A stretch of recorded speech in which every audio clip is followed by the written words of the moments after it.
Bienvenidos a nuestro curso virtual de Economía para el nivel preuniversitario. Les saluda el profesor Andy Ortiz Tomasto. En esta sesión vamos a trabajar el tema del sistema tributario. Se conoce como sistema tributario al conjunto de principios, normas e instituciones que sirven de instrumento para la transferencia de recursos de las personas naturales y jurídicas al Estado. Esto con el fin de sufragar el gasto público. Profesor, ¿qué significa todo esto? Bueno, acá hay algunas palabritas que hay que tener en cuenta.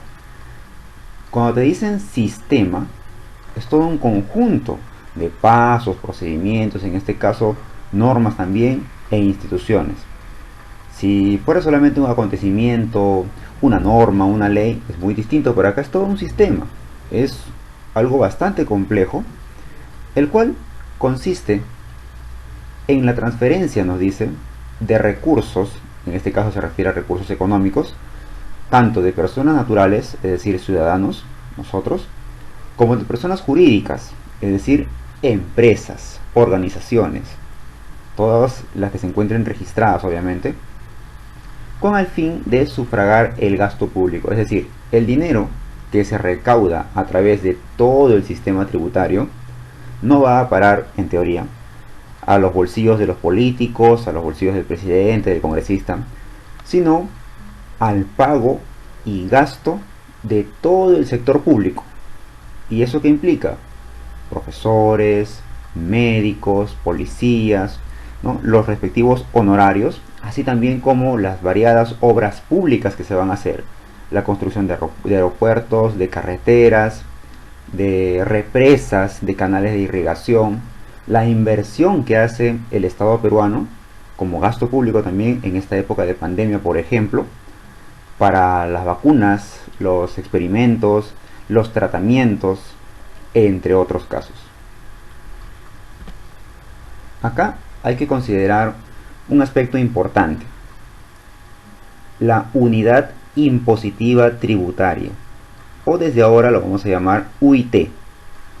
Es una cifra numérica que sirve de referencia para establecer diferentes tipos de multas, de sanciones en base a esta UIT, ¿no? En el año 2020, es decir, en la actualidad, una UIT equivale a 4.300 soles. Esto va cambiando. Está muy relacionado con el sueldo mínimo. Años anteriores, cuando el sueldo mínimo también era menor, la UIT se encontraba alrededor de los 3.800 soles. Ahora ya ronda los 4.300 soles, y si en un futuro el sueldo mínimo también sube, es muy probable que suba la unidad impositiva tributaria. ¿Eso qué implica? Si por ejemplo cometes una sanción, te pasas la luz roja, por ejemplo, multa 2 UIT, es decir, tendrás que pagar 8.600 soles. En otros castigos más pequeños, por ejemplo, cuando empezó toda esta época de pandemia y la cuarentena, las normas que se establecían nos afirmaban que en caso de no usar mascarilla en la calle, la multa era del 10% de una UIT, es decir, 430 soles. De esa manera se pueden trabajar cualquier tipo de sanción, multa, pago en base a la UIT. Acá tenemos un gráfico el cual nos puede ilustrar un poco cómo funciona este sistema tributario, ¿no? Nos dice, todos pagamos impuestos y cada uno contribuye de acuerdo a sus posibilidades. Esto es el enfoque equitativo que le da la SUNAT y el Estado en general al cobro de impuestos. ¿Por qué? Para que la gente que tiene menos ingresos no se sienta pues asfixiada con los impuestos. Si bien es cierto, son impuestos altos y se requiere toda una reforma a nivel tributario, son necesarios pagar.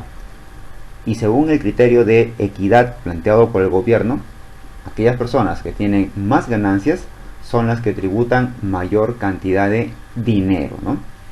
Por eso nos dice acá, toda esa plata va para los impuestos, dice acá, asombrado el ciudadano, ¿no?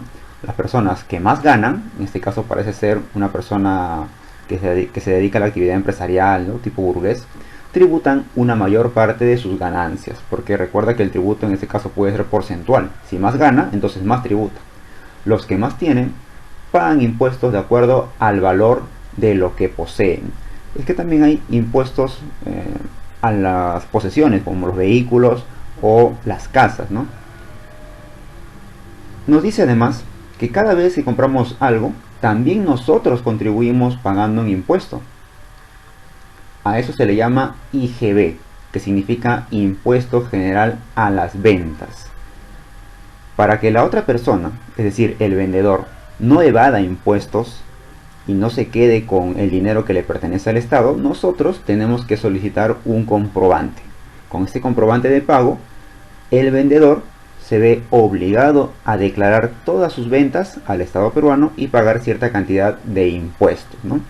Además, también nos dice que las personas que comercializan con el mercado externo, con cualquier país del mundo, deben tributar por la mercancía que importan.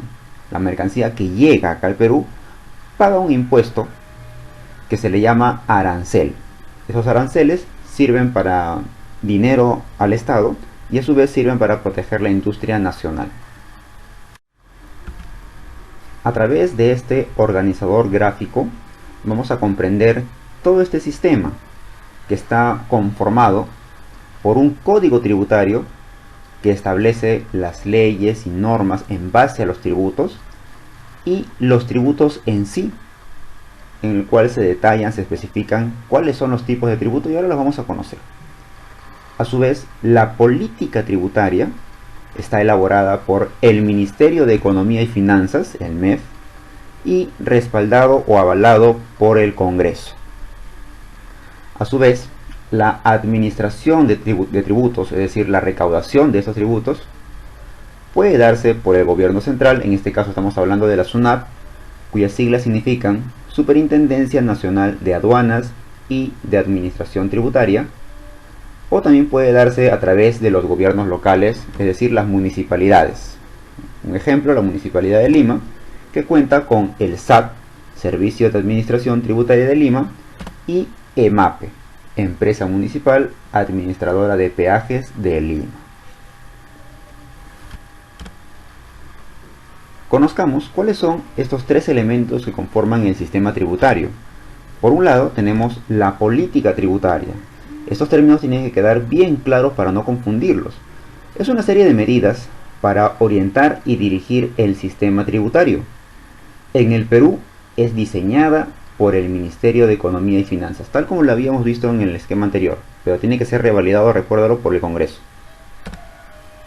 Las normas tributarias son el conjunto de leyes por las cuales se regula la aplicación de las medidas tributarias en el país. Tenemos la ley del impuesto a la renta, por ejemplo, el código tributario, la ley del IGB, entre otros.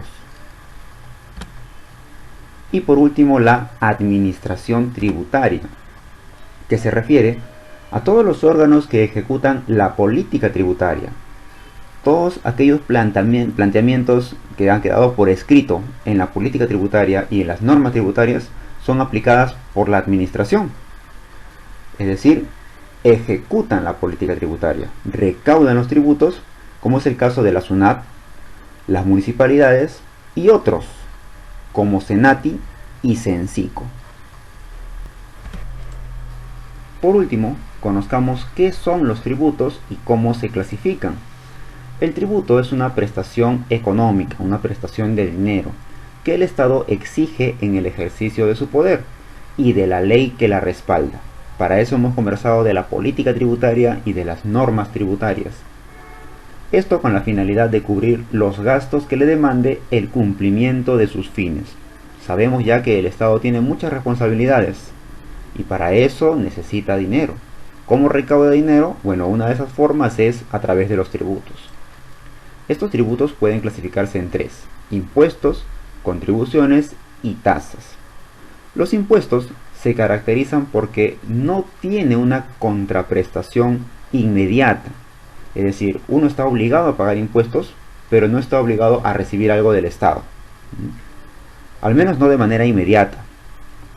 Estos impuestos pueden ser directos o indirectos. Se llaman impuestos directos aquellos que sí dependen de los ingresos del ciudadano, dependen de la ganancia y de la riqueza que tenga este ciudadano. Por lo tanto, a mayor ingreso, mayor ganancia, mayores son sus impuestos. Acá tenemos el caso del impuesto a la renta o el impuesto vehicular, por ejemplo. Luego tenemos los impuestos indirectos. Aquí no depende de la ganancia ni de la riqueza del ciudadano, porque estos impuestos ya vienen grabados en los productos. Es decir, al consumirlos, al comprar un producto, ya estamos pagando ese impuesto de manera indirecta. Acá tenemos el caso del ISC, impuesto selectivo al consumo, y el IGB, impuesto general a las ventas, que en la actualidad equivale a un 18%. Luego tenemos las contribuciones. En las contribuciones sí se espera una contraprestación por parte del Estado. Es decir, tú pagas una contribución y esperas que el Estado te beneficie de alguna manera. ¿Cómo te puede beneficiar el Estado? De repente a través de una obra pública, ¿no? El caso más común es el aporte, la contribución que se hace a E-Salud. Por último, tenemos las tasas. En las tasas también se espera una contraprestación del Estado, pero acá hay una contraprestación individualizada. El ciudadano que paga un tributo llamado tasa es reconocido y se encuentra identificado, porque va a ser el beneficiado. Acá tenemos tres tipos de tasas. Primero, los arbitrios, que se paga por mantenimiento de los servicios públicos. Los derechos, que se paga por, de repente, en servicios administrativos de algún bien público, de una losa deportiva, por ejemplo. Y por último, las licencias, que te autorizan la realización de diferentes tipos de actividades. Claro, estas se van a encontrar sujetas a control y a fiscalización. Veamos qué dice nuestra autoevaluación. La primera pregunta es: la mayor cantidad de tributos recaudados por el Estado provienen de el IGB, los aranceles, los arbitrios o el ISC, impuesto selectivo al consumo. El impuesto selectivo al consumo se aplica a algunos bienes, sobre todo los superfluos, los suntuarios, ¿no? Las bebidas alcohólicas, los cigarros, entre otros. Bueno, según el modelo de mercado, el Estado recauda gran cantidad de fondos a través del IGB. Es que es cerca del 20%, es el 18% de un producto. Supongamos, tú compras una prenda de vestir valorizada en 100 soles. De esos 100 soles, 18 soles van para el Estado. El resto obviamente para el productor, y ahí harán la distribución económica respectiva. Pero ya 18 soles, casi la quinta parte, va a las arcas fiscales. La pregunta número 2 nos dice: este tributo es normalmente pagado por un determinado sector social, que espera como contraprestación por parte del Estado algún servicio público o la realización de alguna obra pública. Mira, acá sí hay contraprestación, acá sí hay, pero no se ha identificado a un individuo. Se está hablando de todo un sector social, por lo tanto nos referimos a la contribución. Bien, no te olvides que está quedando una tarea pendiente. Desarróllalo, practica y estudia mucho, y nos encontramos la próxima clase. Hasta luego.